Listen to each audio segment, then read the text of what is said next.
You know, for anybody that doesn't know, you know, if anybody wants to know, you know, what finally made me give up the drugs and that, you know, and just stop using.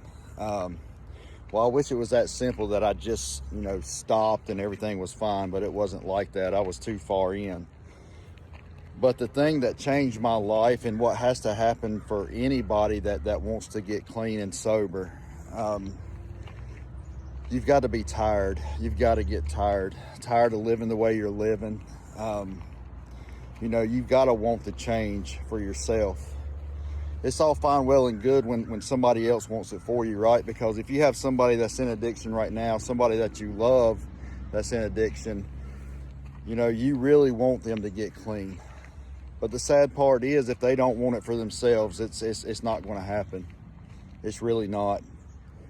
You know, they'll go to rehab to keep you quiet, you know, to get you off their backs or whatever. You know, they'll go get help or whatnot. But in the end, if it's not, you know, for them, and if they really don't want to quit, they'll go right back to it. I've seen it more times than not. So, you know, that's what got me to quit. I was at the end of my rope. I was tired of, you know, using. I didn't feel normal anymore unless I was using. You know, it wasn't about even getting high anymore, because I could barely feel anything I did. It didn't matter how much I'd done. And I truthfully believe that God used that to change my life, right? Because if not, I wouldn't be here right now. I really wouldn't. So if you're out there struggling today, you know, and you're at the end of your rope and you really do want to change, but you don't know what to do, reach out to somebody, whether it be me or somebody that you trust, that you know will get you the help you need.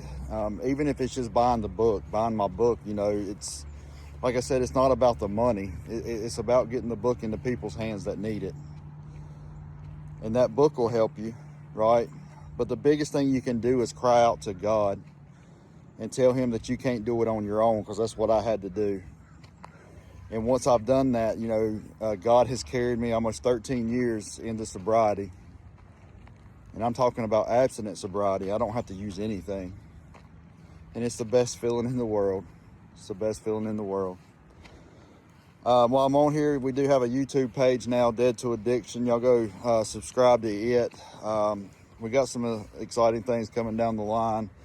I'm going to be doing some lives here shortly, thinking about actually interviewing my kids about how their life was in addiction.